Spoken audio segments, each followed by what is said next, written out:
Goblet of Fire. So the books come out in 97, 98, 99, 2000. Then you have to wait 3 years for the 5th book. All right? Goblet of Fire comes out. This is the one, by the way, if you don't remember, I'm sure some of you might barely. No, you wouldn't. None of you would remember this. This is the one where you could order the book online before it was available in a bookstore. You could order it online, and Amazon promised that it would be delivered the same day it was available in bookstores. Okay? And it had like, I don't remember what it was, something like 7 or 8 million copies advance sales. And then it sold a whole bunch, millions more the first day. Okay? And there were the release parties, and, people were just going, crazy. But the book opens differently than all the other previous books. Where do 1 through 3 all begin? Number 4, Privet Drive. Okay? This begins at the Riddle House. Why? Why does she change the formula? This book's different. Okay, because this book's different, because this book's darker. I used a word. Formula. Rowling is showing it's not a formula. There's not a formula to follow to write this kind of bestseller. See, there is what's called formula fiction, that you follow a very set kind of script. You can get a cheat sheet to write. I can't remember the exact name that these things are called. But you can write the publishers of formula fiction, and they will send you a sheet that tells you approximately how many words the book ought to have, what the relationships kind of ought to be, okay, what the basic storyline ought to be, etc. And then you kind of fill in the outline, okay? Some of the most notorious, kinds of formula fiction, romance novels, like Harlequin romances, okay? Read one, you've read all billion of them. You don't have to read anymore. All you have to do is change the names, covers, You go from one heaving bosom to another, one Fabio, to another Fabio-looking guy. But the stories are essentially the same, all right? Rowling is showing, by starting this different, I'm not following a set formula, even though book 5 begins where? Back at Privet Drive. Book 6, not at Privet Drive, okay? It's the other minister. So, we start at Privet Drive. So. Just go back to bed now. We don't start at Privet Drive. We start at Little Hangleton, okay? And we hear about some things that happened in the past, and when we go up to the big house, and we see Frank Bryce, and he looks and he sees light in the big house, okay? What is Frank Bryce's, why is he there? He's the groundskeeper for whom? Who lives there? No one lives. Is he groundskeeper for the Riddle family? No, they don't own it. Exactly. Somebody else has bought the property. Okay? So, he sees the light. He figures kids are up there playing in the house again. And page 6. He goes up to the house. We're told the front door of the Riddle house bore no sign of being forced, nor did any of the windows. Frank limped around to the back of the house until he reached a door almost completely hidden by ivy, took out the old key, put it into the lock, and opened the door noiselessly. And I'll just think about that scene as it's been described. And think of the old game. What's wrong with this picture? Because there's something definitely wrong with this picture that she has created. The door is that old, this would squeak. Bingo. Door is covered in ivy, so it's almost obscured. Now, does that mean, this is the door and the ivy is growing up with like this gap between the ivy and the door? That's not how ivy grows. What does it do? It sticks tendrils out. Okay? These tendrils are into the door.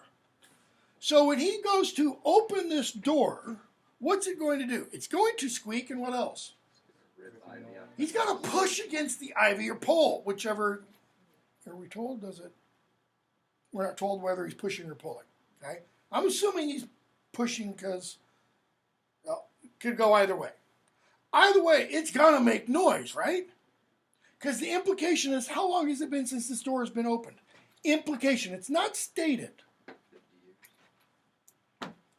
Long enough for ivy to almost obscure this door. And he goes in, he puts a key in, and first of all, the lock turns smoothly.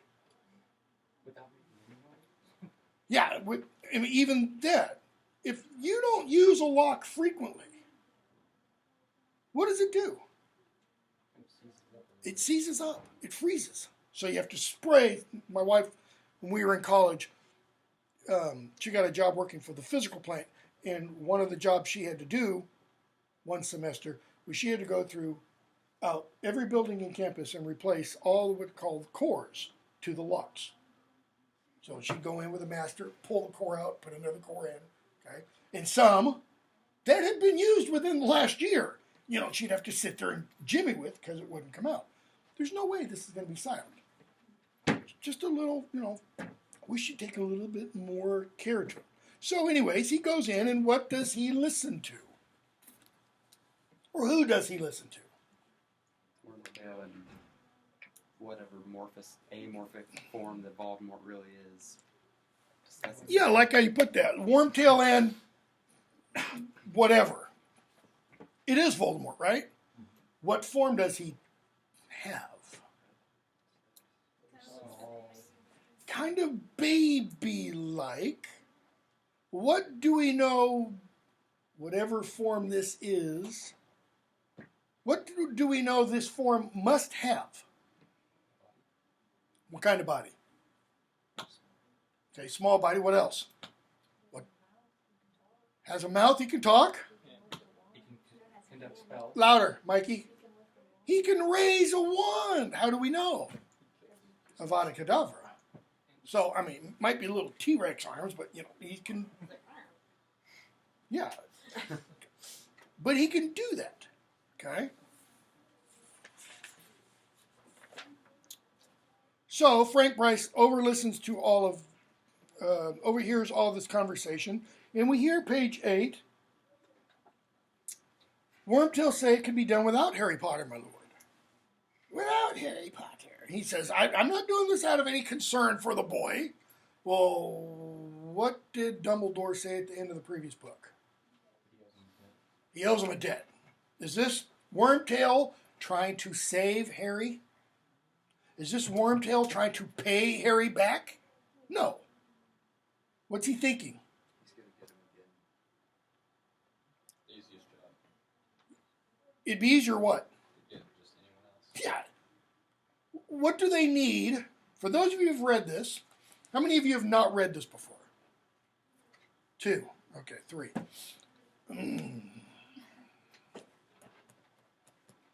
I can say this without giving it away. They can use any witch or wizard for what they need. Doesn't have to be Harry.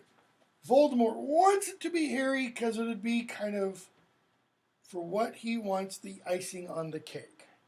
I mean, it'd be the really good dessert rather than the cheap dessert, so to speak. I know there's problems with it. Mikey's giving me this look like, yeah. So, he and Voldemort talk a little bit. Voldemort says, page 9. Wormtail says, in response to Voldemort saying, I could use another wizard. That is true. It makes sense. Look at his next sentence. Laying hands on Harry Potter would be so difficult. He is so well protected, etc. What does he mean, laying hands on Harry Potter?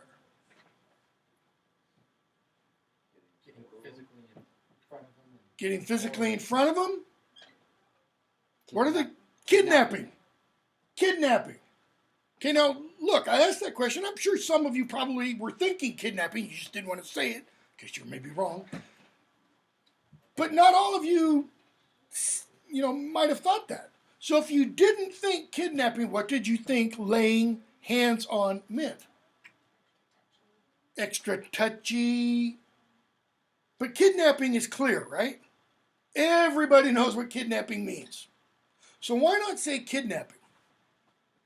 Why does she say laying hands on Harry Potter? Because it gives away the end of the book. Close. It has an echo in book 6. Okay?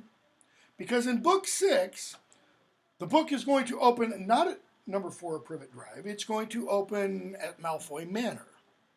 Okay? And we're going to see some, or is that book 7? That's book 7, sorry. It has a parallel with book 7. We're going to see something in book 7 when they're at Malfoy Manor, and we're going to hear Voldemort, the reconstituted, reborn Voldemort, talking, and he's going to use language that is similar to this. Only it's not laying hands, it's conversion. Okay?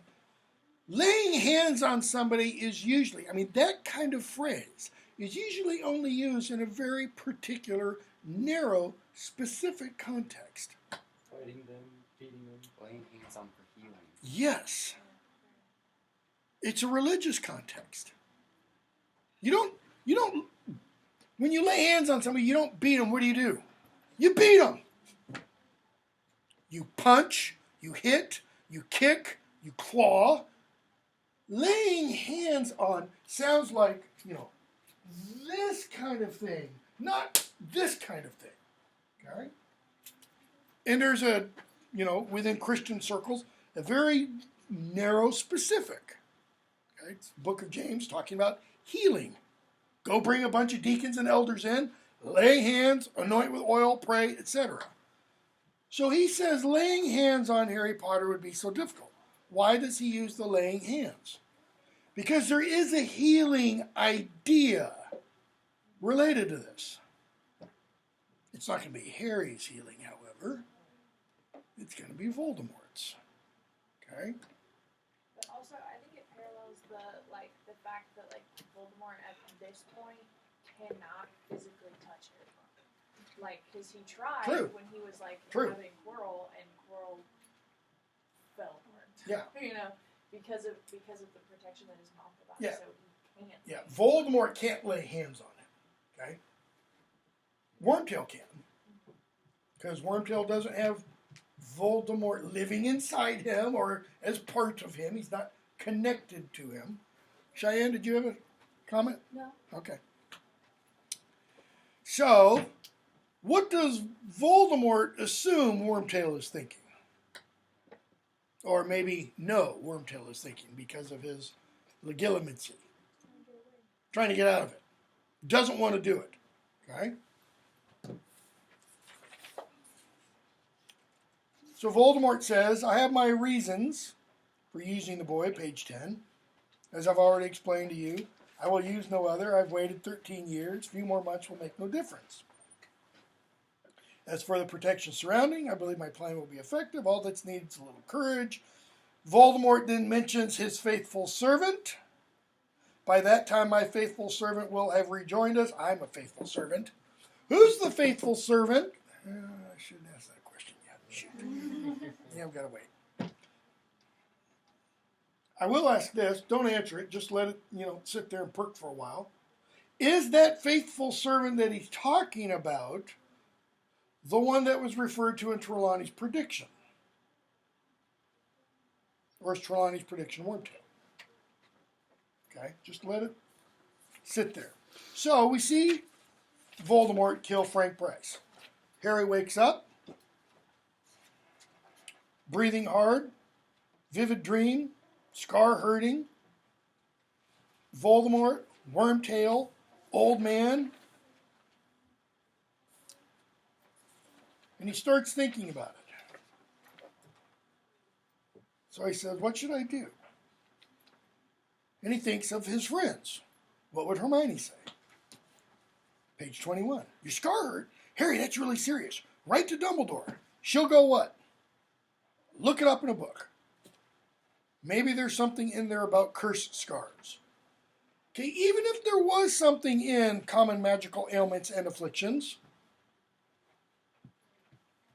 how common is Harry's magical ailment and affliction? He's the only one. Okay, so that wouldn't be in there. Okay, so he thinks, all right, so what would I write to Dumbledore? Sorry to bother you, my scar hurt this morning. Yours sincerely, Harry. He's thinking, moron. That'd just be lame.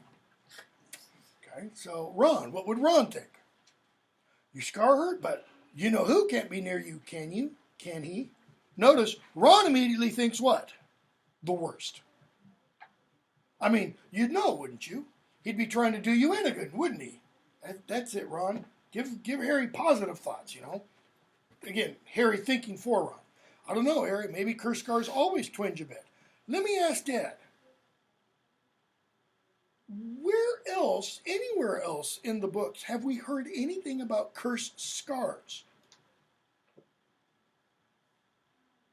Yeah, we haven't. Okay? And we know this is the only one who's had this kind of curse and lived. So,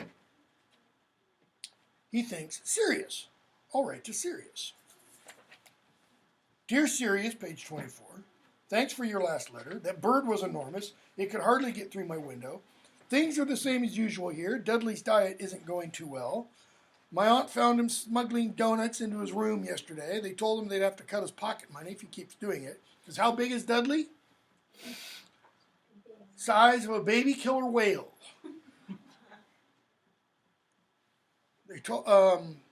So he got really angry, chucked his PlayStation out of the window. That's a sort of computer thing you can play games on. Bit stupid, really. Now he hasn't even got Mega Mutilation Part 3 to take his mind off things. I'm okay, mainly because the Dursleys are terrified you might turn them all into bats. Weird thing happened this morning, though. My scar hurt again. Last time happened because Voldemort was at Hogwarts. Don't reckon he can be anywhere near me now, can he? You know if cursed scars sometimes hurt years afterwards? Harry's thinking, that's fine. You know, it's kind of middle of the road. Okay. So, at the beginning of the next chapter, we're told that Dudley had reached roughly the size and weight of a young killer whale, page 27, and they get the invitation from the Weasleys. Okay. So, the day comes for... trying to find it.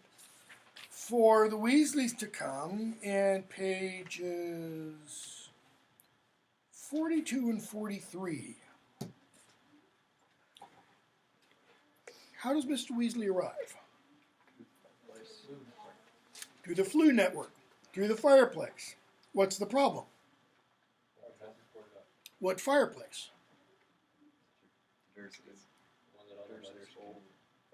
Okay, it had a fireplace, but the fireplace has been sealed. It's been walled over. Okay? But it still shows up on the Floo network. So the Weasleys, Mr. Weasley, Fred and George, use the Floo network, and where do they end up? Squeezed inside the wall. Okay?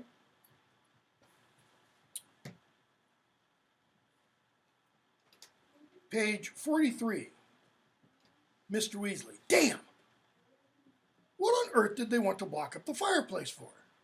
Now, that's the first instance of quote-unquote swearing in the books. Why does she feel comfortable using it in this book but not in the first three? Her audience, okay, the kids are old enough in the book. How old are they now? He's going to be 14 shortly. It's just before Harry's birthday. Okay?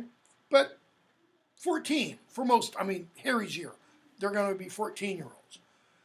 Her audience is also, and I think she's kind of saying, okay, they've heard this word before. So Harry explains, they've got an electric fire. Chimney's closed. Mr. Weasley, goes all crazy about that. So what does he do to extricate himself and the boys from the wall? Close the wall. Blows the wall out. Notice, he doesn't, do some James Bondish little laser thing and do a little doorway and they just step through. He doesn't make the wall just kind of disappear. It would be like this wall being blown that direction. And so now the Dursleys' nice, pristine living room is what? Covered in drywall dust. Okay? We're told, page 44, the electric fire shot across the room as the boarded-up fireplace burst outward, expelling Mr. Weasley, Fred, George, and Ron in a cloud of rubble and loose chippings.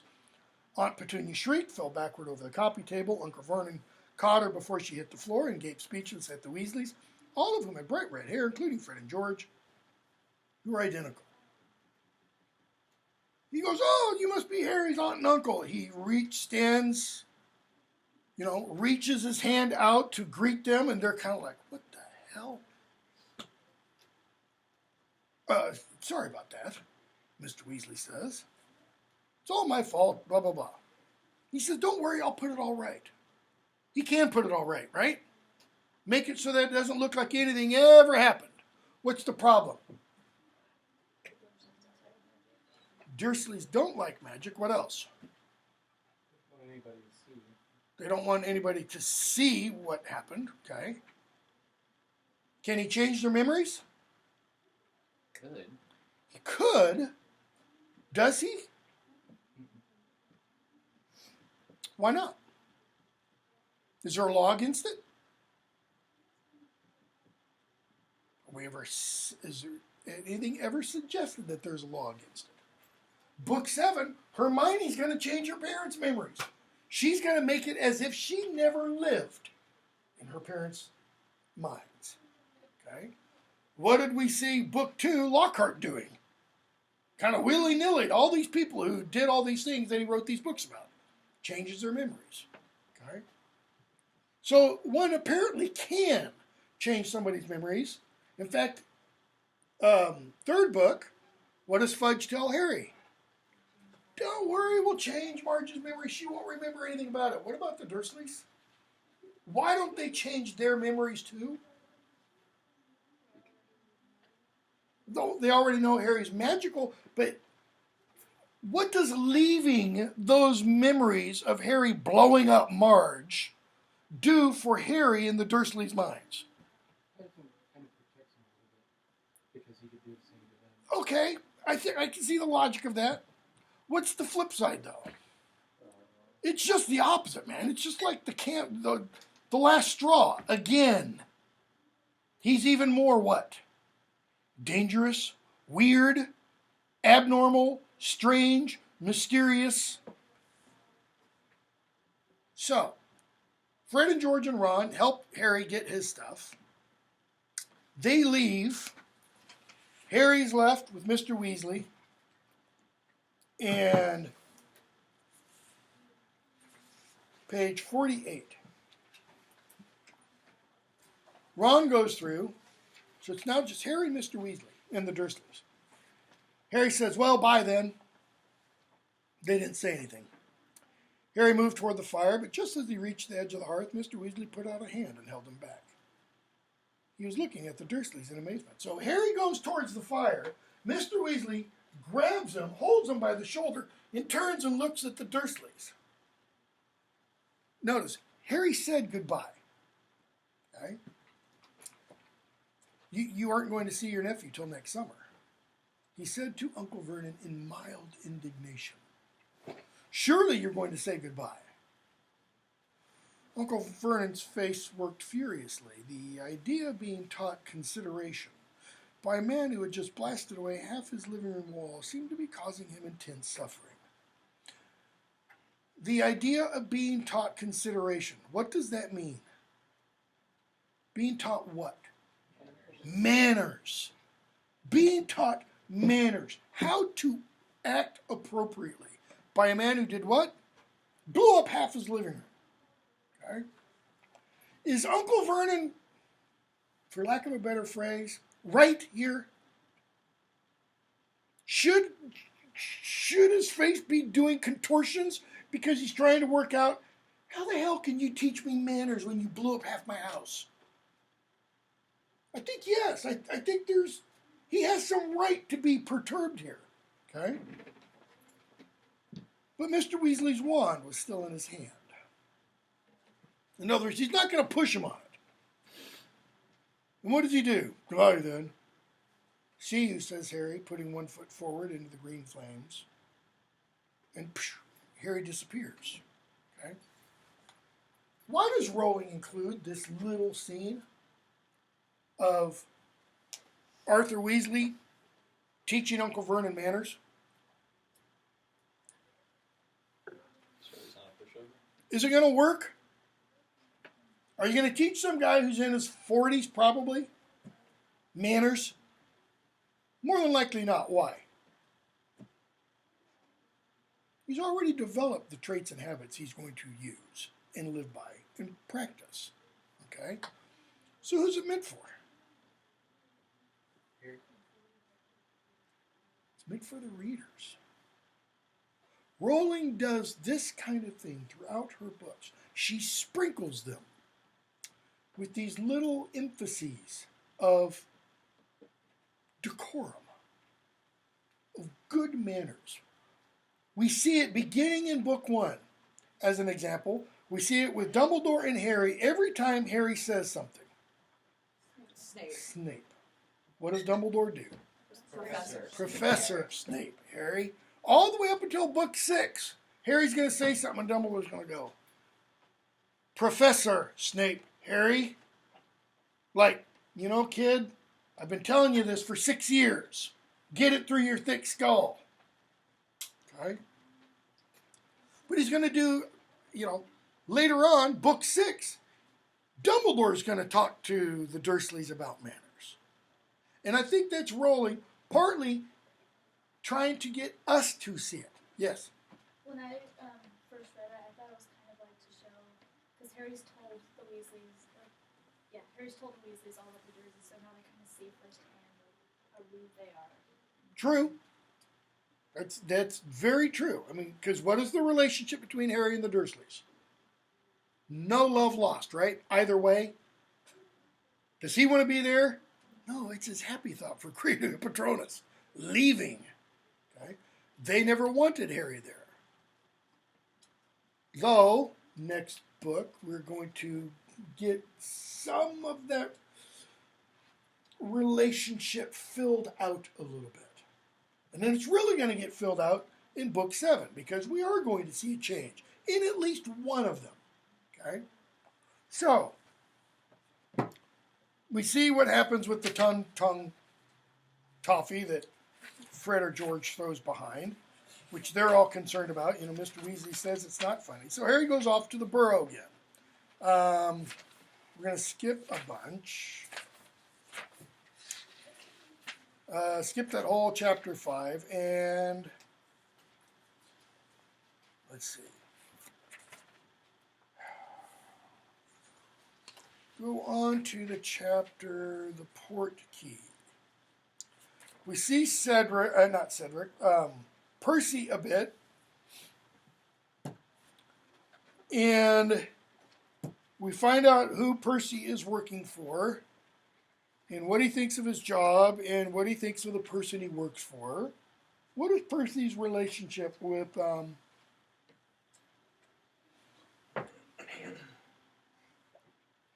not Fudge, thank you, Barty Crouch Sr.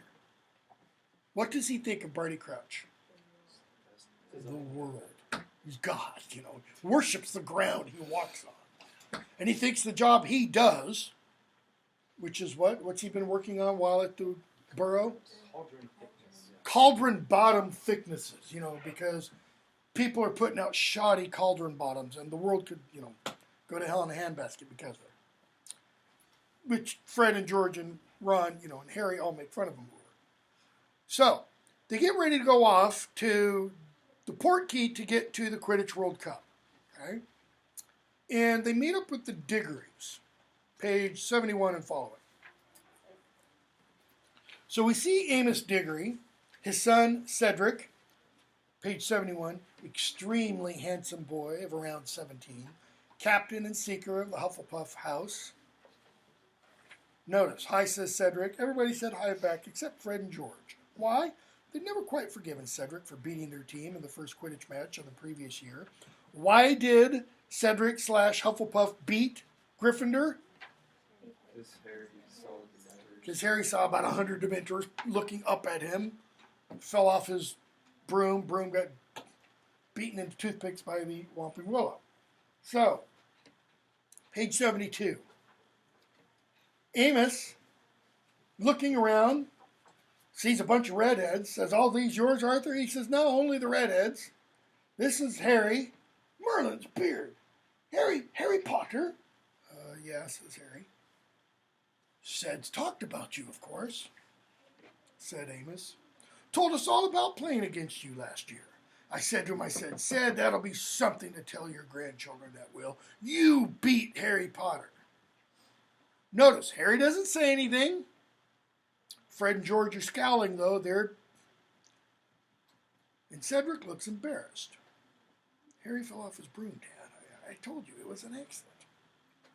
So what does that tell us about Cedric? He's got integrity. He is a Hufflepuff. Loyal, just, and true. Okay? Yes, but you didn't fall off, did you? Says Cedric. Amos. Always modest, said. Always the gentleman. But the best man won, I'm sure. Harry'd say the same, wouldn't you, eh? One falls off his broom, one stays on. Don't need to be a genius to tell which one's the better flyer. And we're going to hear in just a few chapters which one's the better flyer. Who's going to say essentially that? He doesn't literally say, well, looky there, Harry's the better flyer. What does he say? Great Scott, he can fly. Who's saying that? Ludo Bagman. He should know something about flying, right? Yeah, he was a beater. Okay. So notice the difference or distinction between Amos and Cedric. How are they different? Amos is proud, Cedric's humble. Why? Why do you think? What is Amos doing? Kind of living through his son. Yes, it's entirely it. What does Amos do at the Ministry of Magic? Are we ever told? How important is Amos? He's what? He's a nobody. How do we know? Well, we're going to see shortly after the Quidditch World Cup when Harry, Ron, Hermione are caught in the clearing, okay, and Winky shows up, okay. Amos is going to say some things, and Barty Crouch is just going to shoot him down. To the extent that Amos essentially goes, sorry, Mr. Crouch, I didn't.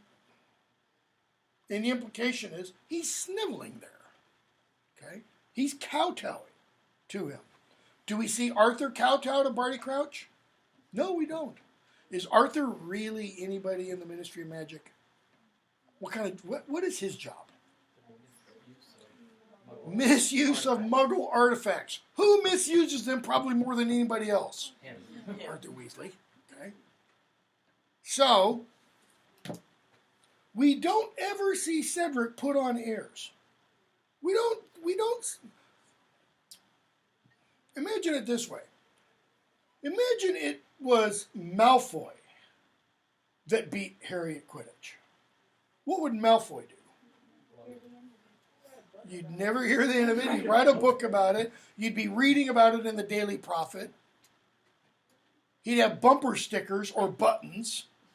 You know, Potter sucks, Malfoy wins, you know. So there's a pretty distinct difference there. So, Bagman and Crouch, point that out. We see the various people when they get to the Quidditch World Cup. We meet Crouch in the Quidditch World Cup itself. Page 98. You got a question over here? Yes, sorry. Are the vila kind of like sirens? Ooh. Never thought of them as sirens before. That's what I would kind of think. Other than like the whole like, water thing. Yeah, I mean, sirens, classical mermaids, which mermaids aren't necessarily sirens, but they do, lure them into their watery deaths. Because all the men get Well, yeah. fixed. Yeah, I mean, there's something about the Vila that it, affects the men. Because I mean, look at Hermione's reaction to, for example, Ron. They don't affect Hermione in the same way, very clearly, or probably any other woman.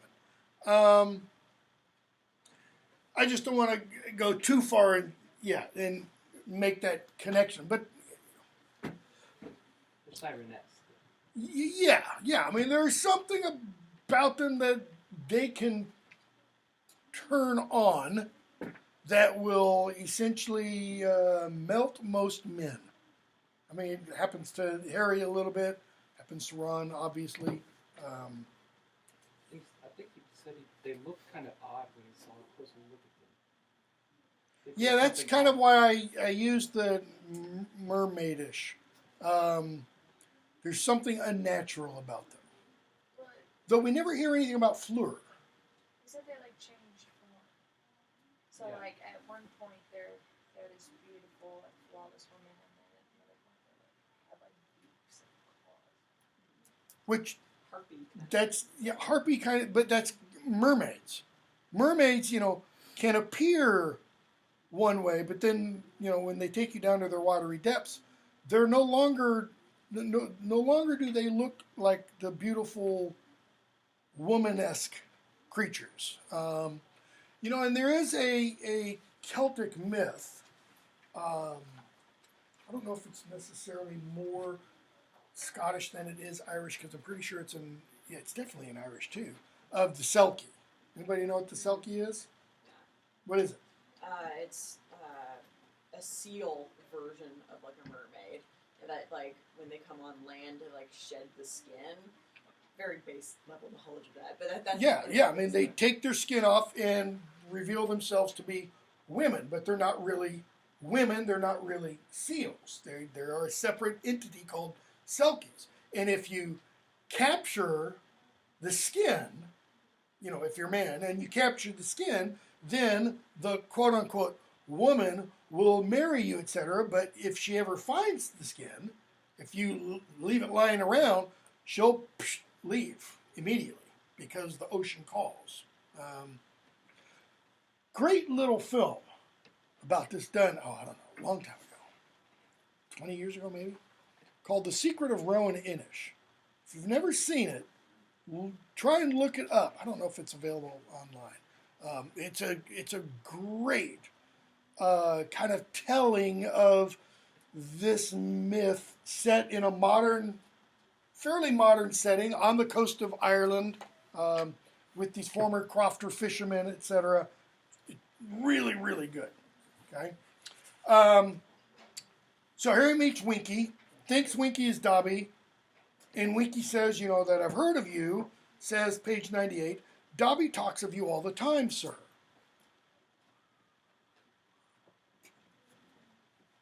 Where? Where does Dobby talk all the time of Harry? Everywhere he is. Where's Winky usually? With the Crouches, right? Winky is a slave of the Crouch family. Dobby has no family anymore. So is Dobby, just kind of crashing at very house elves' homes? Harry asks, how is he? How's freedom suiting him? Oh, sir, meaning no disrespect, sir, but I was not sure you did Dobby a favor, sir, when you set him free. Why? What's wrong? Freedom's wounded Dobby's head, sir. Can't get another position. Why not? He has wanted paid for his work. Why shouldn't he get paid? Households is not paid, sir. No. I says to Dobby, I says, go find yourself a nice family, settle down, Dobby. Well, how can he go find himself a nice family? I mean, are we told how house elves become enslaved by, are they born into the family? Well, Dobby's, not Dobby's, creatures, it's implied. Because you go up, you go up the stairway, and you got the family members' portraits on one side, and what's on the other side? House elf heads. And it's implied. It's not stated, but I think it's implied these are, ancestors. Right? I'm not sure about that, by the way. Anyways, Winky says Master wants me to save him a seat. So Harry and Ron and them, they all go up to their seats, and the Malfoys show up. And we're told, bottom of page 100, Harry and Draco Malfoy had been enemies ever since their very first journey to Hogwarts. A pale boy with a pointed face and white blonde hair, Draco greatly resembled his father. His mother was blonde too, tall, slim. She would have been nice looking if she hadn't been wearing a look that suggested there was a nasty smell under her nose. So what does that do to her face? Yeah, she's pinched. She's got a scrunched up looking face. So we see the interaction between Fudge and the Malfoys, the Bulgarian Minister of Magic. Notice the Minister of Magic of England isn't the ruling Minister of Magic. It's like president of one country and then you have another one. Okay? Good Lord, Arthur, says Malfoy. What did you have to sell to get seats in the top box? Surely your house wouldn't have fetched this much. Fudge, notice, isn't listening. And he says, Lucius has just given a very generous contribution to St. Mungo's. He's here as my guest. So, what do you do to get to be a guest of the Minister of Magic? What do you do to get to be a guest of the President? Yeah, line his pockets. Pay him. Arthur, how nice. Ron, slimy gits. When was the last time Arthur Weasley and Lucius Malfoy met? Book 2 when they fought in Is it? Yeah, it's Flourish and Blots. Okay, because they don't see each other at the end of book 2. Wouldn't have been good. Okay. And in both instances, how does Lucius Malfoy come across?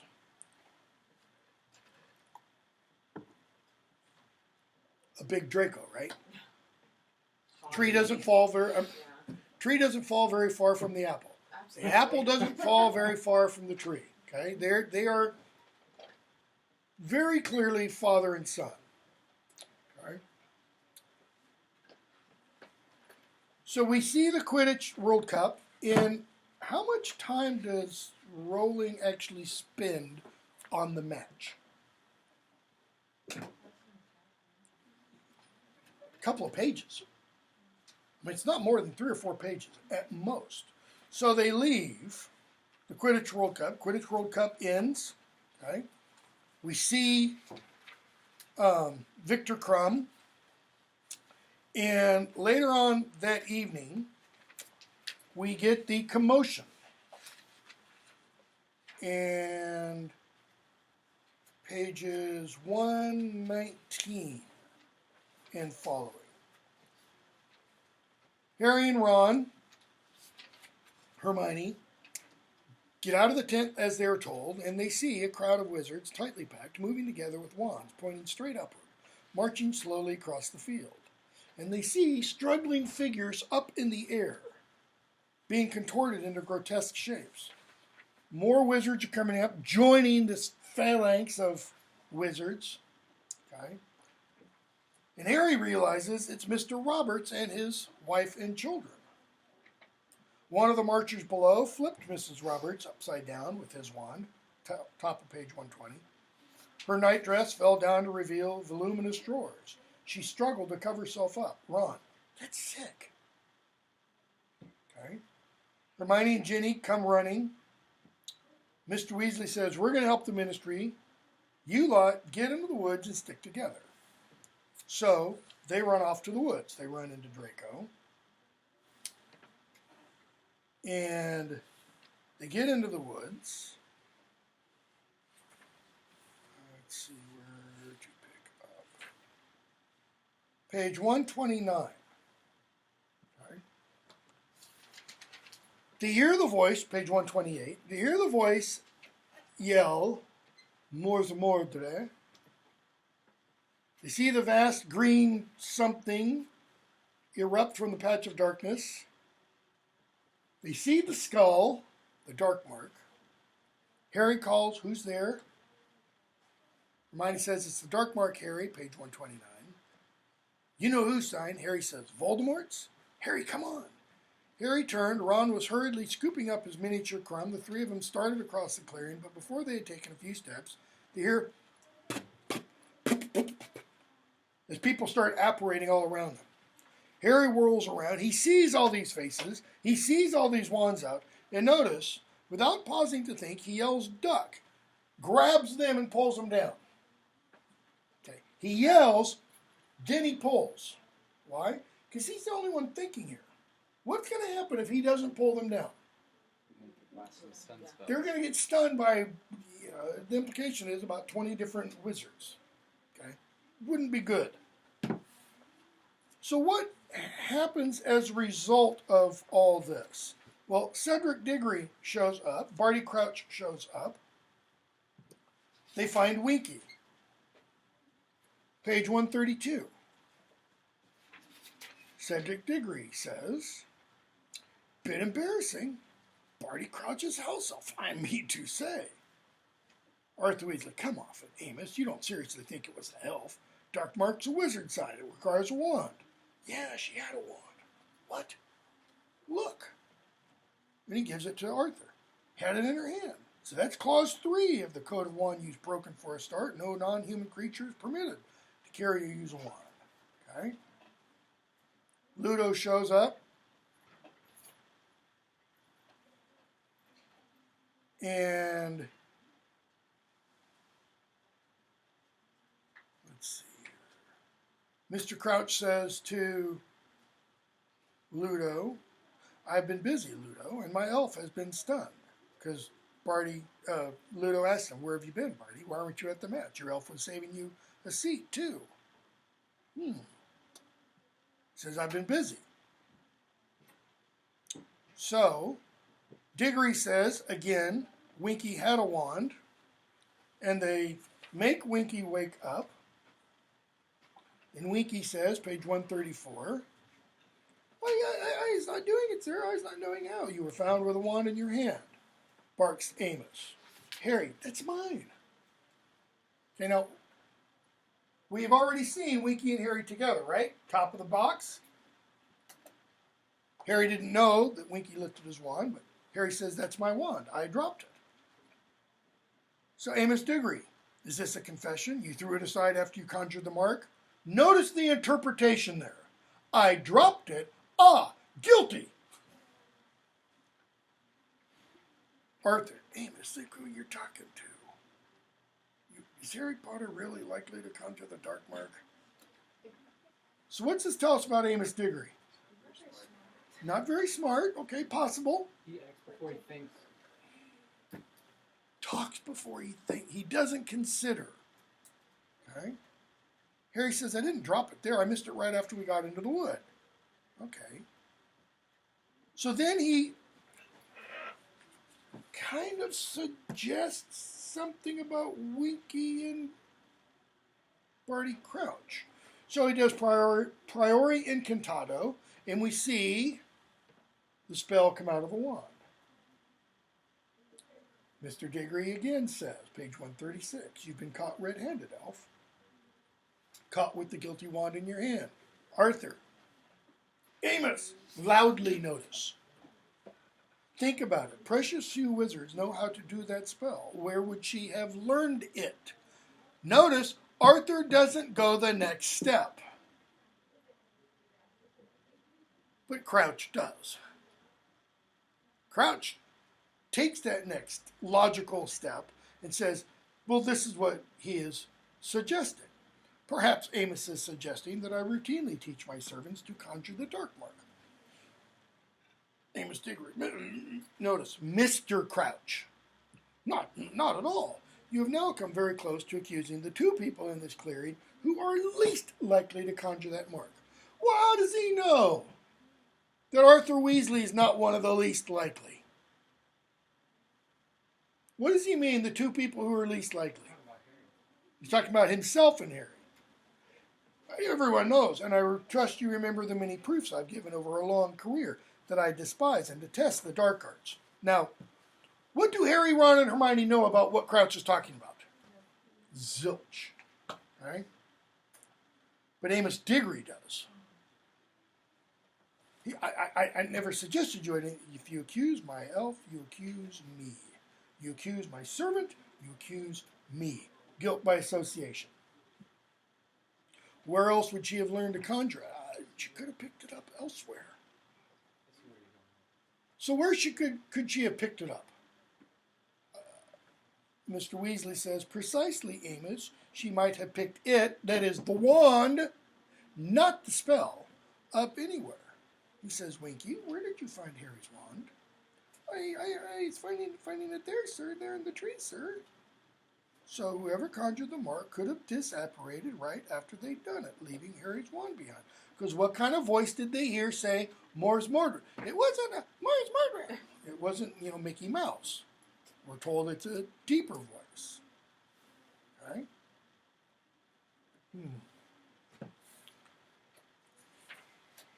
So, you would think if they could tell what the last spell was used, that they'd be able to tell who did it too. You would think, but Well, the assumption, well, I guess they don't have that in book 7, is that the only person that can really do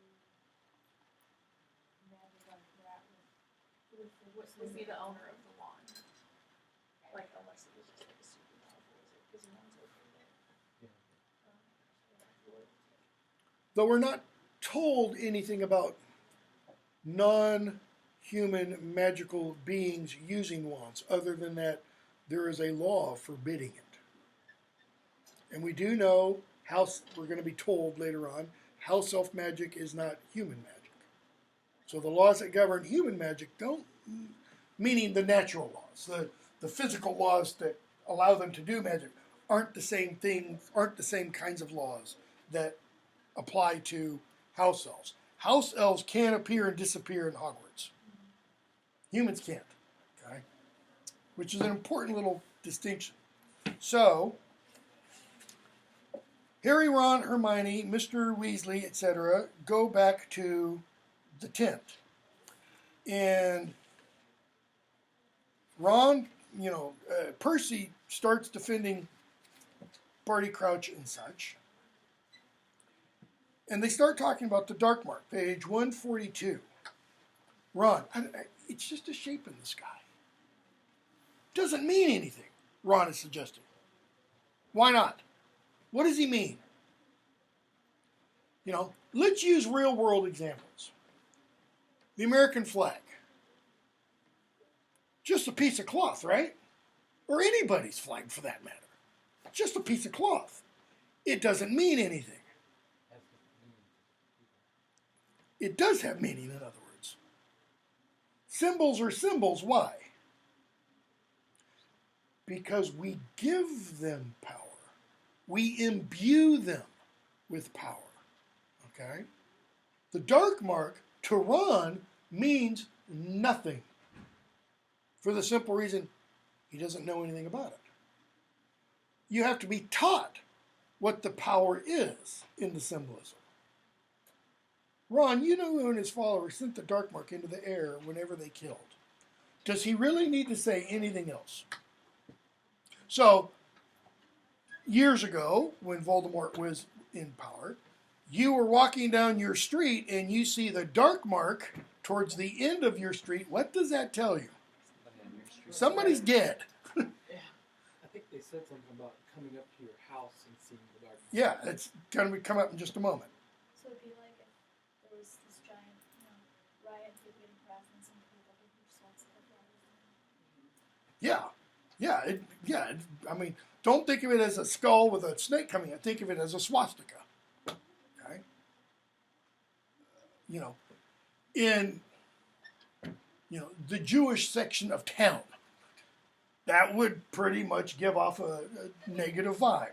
So, the terror it inspired, you have no idea. You're too young. We're going to hear that a couple of times. You're too young. Just picture coming home and finding the dark mark hovering over your house and knowing what you're about to find inside. Okay? Because the implication is it never failed. You found that, what did that mean? Somebody's dead. Okay? Everyone's worst fear, the very worst. Bill, well, didn't help us tonight, whoever conjured it. Scared the Death Eaters away. Harry, Death Eaters? What are Death Eaters? It's what you-know-whose supporters called themselves. We saw the last one tonight.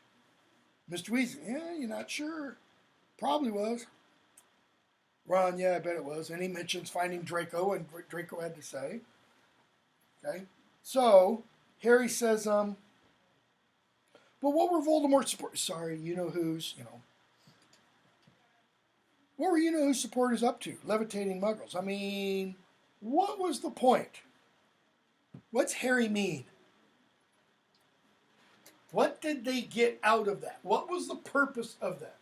What good did that do? Harry's thinking, practical terms. What benefit? What thing did they accomplish? Mr. Weasley, the point? Okay. What's this tell us about Harry's character? His soul? Or let me put it this way. What does it tell us about what Harry thinks of other people? He thinks they're like him. Okay? Which we're going to see later on at Hogwarts, same book. Mr. Weasley, the point? Harry, that's their idea of fun. See, Harry doesn't understand that as being fun. Half the Muggle killings back when you-know-who was in power were done for fun. See, that idea never enters Harry's mind. I suppose he had a few drinks tonight, couldn't resist reminding us that lots of them are still at large. Nice little reunion. Okay. So what kind of people, real world, do this kind of thing? Terror groups, extremists, stupid teenagers who terrorize, neighborhood cats or something like that. Okay. Gangs who thrive in cities that, the thing, it's kind of died out over the last year or so, the punching game. Walk up to somebody who's walking down the street and just punch them as hard as you can in the back of the head. See if you can knock them out and just keep going. Like half a dozen people died. I mean, it happened in New York and LA and Chicago and I think Miami. Okay? For what reason? Fun. That's it. Simple fun. Ron, but if they were Death Eaters, why'd they disapparate when they saw the dark mark? I mean, wouldn't they have been pleased? Bill, use your range, Ron. Use your brains, Ron. If they really were Death Eaters, they worked very hard to keep out of Azkaban when you-know-who lost power. Told all sorts of lies.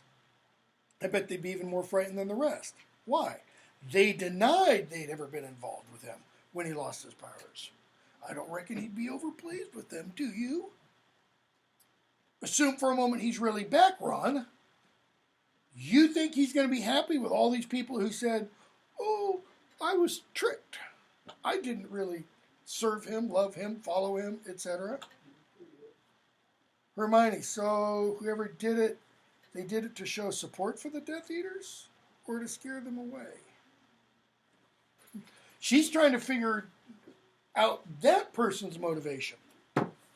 Mr. Weasley, don't know. Here's what we do know. Only Death Eaters conjured it in the past. Okay? Yeah. Yeah, it was only the Death Eaters who ever knew how to conjure it. I'd be very surprised if the person who did it hadn't been a Death Eater once, even if they're not now. Are Death Eaters kind of like Marines? Do you ever stop being a Marine? The Marines I've known say, nope. Once a Marine, always a Marine. You know, Semper Fi. Is it the same with Death Eaters? No. We're going to find out. So, chapter 10, Mayhem at the Ministry. What's the mayhem? Page 152. Mr. Weasley has to go into work on weekends. Molly says, your father hasn't had to go into the office on weekends since the days of you-know-who. They're working him far too hard. Percy, well, he's got to make up for his mistake at the match, doesn't he? I mean, he was a tad unwise to make a public statement without clearing it with his head of department first. Who is his head of department? Yeah. What does Percy really mean? Somebody with actual authority. Dad shouldn't have spoken up. Why? Dad's a nobody. That's what Percy really means. Okay? Don't you dare blame your father for what that wretched Okay? Bill, if Dad hadn't said anything, old Rita would have just said it was disgraceful that nobody from the ministry had commented. She never makes anyone look good, etc., etc. Have we met Rita Skeeter before? Nope. Have we met her yet? No. We're told about her. Okay.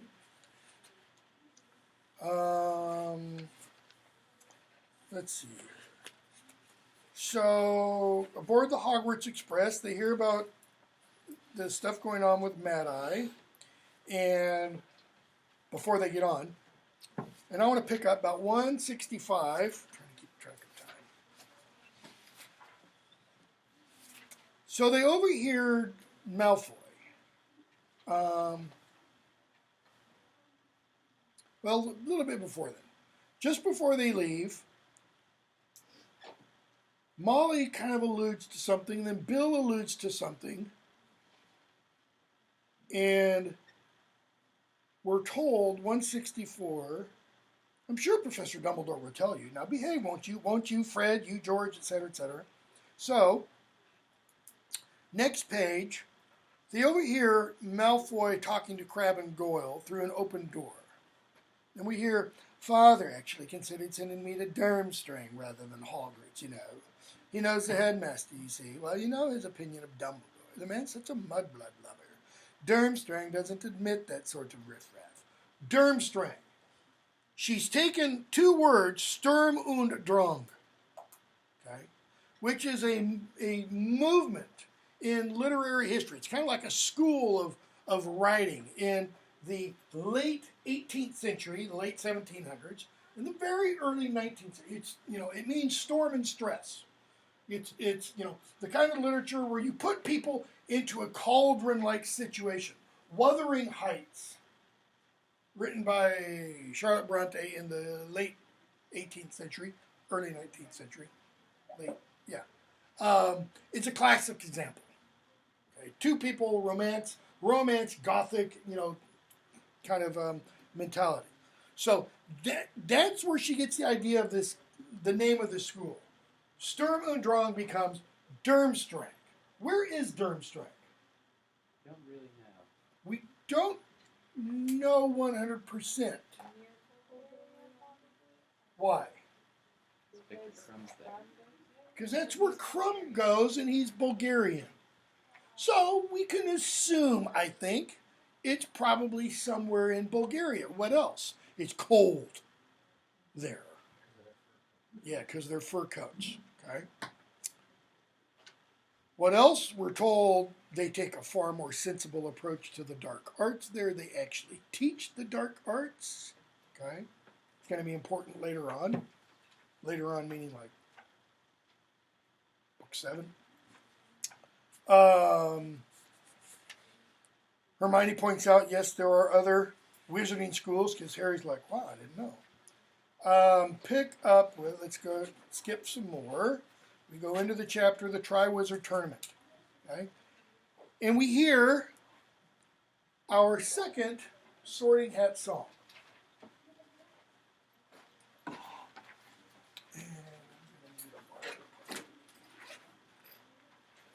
of this. I think I'm going to need it for this. So, the Sorting Hat sings, 1,000 years or more ago, when I was newly sown, there lived 4 wizards of renown whose names are still, lost my place, who's still well known. Bold Gryffindor from Wild Moor, from fair Ravenclaw from Glen, sweet Hufflepuff from Valley Broad, shrewd Slytherin from Fen. So, bold Gryffindor, fair Ravenclaw, sweet Hufflepuff, shrewd Slytherin. Where are they from? Gryffindor from the moors, the highlands. Fair Ravenclaw from the glens, valley. Sweet, like a steep valley with a river at the bottom. Sweet Hufflepuff from Valley Broad, like the lowlands of Scotland. Shrewd Slytherin from Fen. What's a fen? Swamp. Okay. They shared a wish, a hope, a dream. They hatched a daring plan to educate young sorcerers. Thus Hogwarts School began. Now each of these 4 founders formed their own house, for each did value different virtues in the ones they had to teach. Right? It's all clear so far. By Gryffindor, the bravest were, prized far beyond the rest. Gryffindor, bravery is most important. Ravenclaw, what? Brains, the cleverest, would always be the best. For Hufflepuff, hard workers were most worthy of admission. And power-hungry Slytherin loved those of great ambition. One of those is not like the others.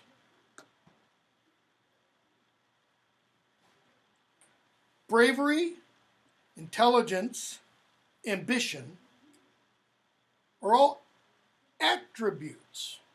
Okay? Look at Hufflepuff's, though. Hard workers. That's an actual deed. It's actually doing something. It's not a huge difference, but it's a little difference. Okay? While still alive, they did divide their favorites from the throng, yet how to pick the worthy ones when they were dead and gone? 'Twas Gryffindor who found the way. He whipped me off his head. The founders put some brains in me so I could choose instead. Now slip me snug about your ears. I've never yet been wrong. I'll have a look inside your mind and tell where you belong. Notice, we're told, who did the Sorting Hat belong to? Godric Gryffindor.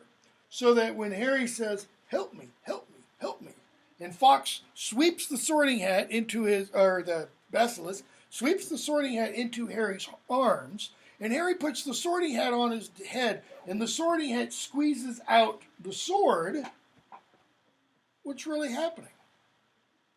It's Gryffindor's hat giving Harry Gryffindor's sword, so that when Dumbledore says only a true Gryffindor could have pulled that sword out of the hat, that's kind of double implication. Harry's a Gryffindor. Not because the Sorting Hat says he belongs in that house. He's Gryffindor by blood.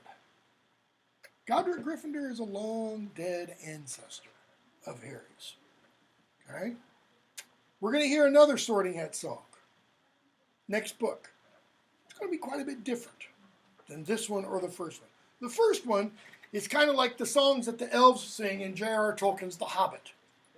Silly, flighty, songs. Not at all like the kinds of songs you hear in The Lord of the Rings, where they're all somber and they're all about death and the end of things and sorrow and no joy in life. Okay? So we see various people get sorted, and Dumbledore mentions, I'm skipping the thing about the house elves being at Hogwarts, and Hermione goes all, crazy. Dumbledore mentions the Triwizard Tournament, pages 186-87. Says what the purpose is. Right? Says who the other 2 schools will be, Beauxbaton and Durmstrang. So Durmstrang, Storm and Stress, as I mentioned. Beauxbaton, what does it mean? Beau, beautiful. Baton, baton, beautiful stick, or beautiful wands. Okay? And the winner of the Triwizard Tournament will get what? 1,000 galleons. Essentially be rich. Okay? And we get introduced to the end of the feast. Mad-Eye Moody. He comes in. Let's see here. We've got Hagrid's class. Yeah, I'm actually going to pick up beyond that. In the chapter Mad-Eye Moody, pages beginning with 203, Malfoy reads aloud so Ron can hear about the mistakes at the ministry that Arnold Weasley made. And he, she can't even get, your father can't even get his name reported correctly, etc. Page 204. Harry tells Malfoy to get stuffed. Malfoy says, "Oh yeah, you were staying with them this summer, weren't you, Potter? So tell me, is his mother really that porky, or is it just the picture?" See, what has Malfoy just done? Yeah, you don't insult somebody's mother. I mean, it's just, your mother, Malfoy? That expression she's got, like she's got dung under her nose, has she always looked like that, or was it just because you were with her? So Harry gives as well as good as Ron gets, let's say. And he turns his back. "Don't you dare insult my mother, and keep your big fat mouth shut," Harry says. Turns his back. Bang! Several people scream. Harry feels something whiz past him. And there's another. Bang! "Oh, no, you don't, laddie." Harry spins around, and there's Moody, limping down the marble staircase. His wand was out, and it was pointing right at a pure white ferret, which was shivering on the stone-flagged floor, exactly where Malfoy had been standing. Staircase, by the way, is at Christ Church College in Oxford. When I take my students there from a Harry Potter trip, and we turn around this one thing, and we come in, and they look, and their eyes just go completely crazy, because they use this staircase, many different scenes. And there's Moody, and there's the ferret. And Moody says to Harry, "Did he get you?" Harry, "No." "Leave it." Harry's like, "Not you, him." And there's Crabbe, leaning over to pick up the ferret. And Moody says, "I don't think so." Points his wand at the ferret again, and it flies 10 feet in the air. Now, 10 feet's about the height of the ceiling. And then goes, wham! And slams the ferret down to the ground. Now, I don't know if any of you know what ferrets look like. We have one at our home. We've had another one. The other one fell from its old cage, which was about maybe 3 feet tall, to the bottom of its cage and broke its back. The first one, okay? Or it's actually one of two. So, 10 feet to a stone-flagged floor. And it's not just once. What does he do? "I don't think so." Smack to the floor. "I don't like people who attack when their opponent's back's turned," as the ferret bounced higher and higher. And I think in the film, it's like it's either every syllable or every word. It's, "I don't like people who attack." Wham, wham, wham, wham. And Right? in the movie, he's not actually hitting the floor, so he's just like Going up he's and just down. shaking him. Okay? Which is a The lot ferret lighter. flew through the air, its legs and tail flailing helplessly. "Never do that again," speaking each word as the ferret hit the stone floor and bounced upward. "Professor Moody." And there's McGonagall coming down the staircase. He says hello. She goes, What are you doing?" "Teaching." "Moody's a student." "Yep." "No, we don't use, And Ron's like, "Oh, that's heaven." Hermione starts to talk. He says, "Shh. Why not 207? I want to fix that in my memory forever. Draco Malfoy, the amazing bouncing ferret." So what do we learn? Because that's our introduction to Mad-Eye Moody. He's got a code of honor. He's got a code of honor. Okay, what else? What is that code of honor? What do you mean by that code of honor? He has rules that he operates by, and he doesn't change them. And Like later in the book, you hear Moody doesn't kill unless he has to. okay, And so you see that's very consistent, even though it's right, which we'll get to. So we get to chapter The Unforgivable Curses. they go to Defense Against the Dark Arts. Okay. Moody says, I've got a letter from Lupin about what you went over last year. And he says, you're behind on dealing with curses, page 211. He says, I've got 1 year to teach you how to deal with dark. Here, Ron, you're not staying? Moody says, you'll be Arthur Weasley, son, eh? He goes, your father got me out a very tight corner a few days ago. Yeah, I'm staying just the 1 year, special favor to Dumbledore. And he goes slow, straight into it, curses. What kinds? Lots of different kinds. I'm only supposed to teach you counter curses. Keep it at that. I'm not supposed to show you what illegal dark curses look like. But Dumbledore reckons you can cope. In other words, I'm not supposed to teach you these why. You're too young. But Dumbledore reckons you can cope. And the sooner you know what you're up against, the better.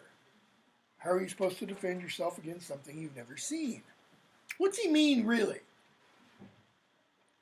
How are you supposed to defend yourself if you don't know what you're defending yourself against? Because what's he later going to say about a dark wizard? He's not going to do it nice and polite to your face. What's a dark wizard going to do? Your back's Curse you turned. when your back's When turned. your back's turned, when you're unprepared, when you're not ready, okay? You need to be alert and watchful. So, which curses are most heavily punished by wizarding law? Ron, Imperious? He goes, yeah, your father would know that. Puts a big old jar with 3 spiders on the table in front of him. Ron backs away, kind of. And he pulls one out. Imperio. And he makes the spider start, tap dancing and all this kind of stuff. And everybody laughs. Think it's funny, do you? You'd like it, would you, if I did it to you? And dead silence. Total control. I can make it jump out of the window, drown itself, throw itself down one of your throats, and, So he talks about the Imperious curses. He said, but it can be fought. Takes real strength of character. Not everyone's got it. Bottom of 213. Better avoid being hit with it if you can. Constant vigilance. 2-word motto. True story. One of the times when I went to teach my Harry Potter course in London was the summer of 2005. We were flying over July 7th of 2005. Well, July 7th was the day of the London bombings on the tube system and on the train, tube system and on the buses. I get a phone call about 6:30 in the morning. Ted, just don't do anything. What are you talking about? I had no idea what the person on the other end of the phone was saying. I said, turn on the news, turn on the TV, and I'm watching this stuff play out on real time. As of right now, you're still going. I was like, okay. So we get over to London the next day, the day after the bombings, and London was like I had never seen it before. I'd been over to London, I don't know, half dozen times before then. And I'd seen a few bobbies, cops, none of them armed other than with a stick.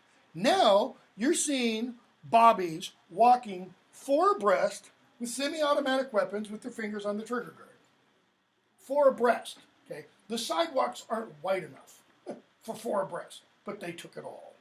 And we started seeing that at Heathrow Airport. I mean, get off the train, off the plane, go into the big area, and there's just cops everywhere. And I remember getting on one of the tube trains for the first time, and there, above the tube map, was constant vigilance. And it was like, oh, this is going to be great for teaching this class, So, he says another one. What's another? We'll stop there, because it's 12:45. Okay, so we'll pick up with 213. Might be a quiz over, I don't know, first half of the book.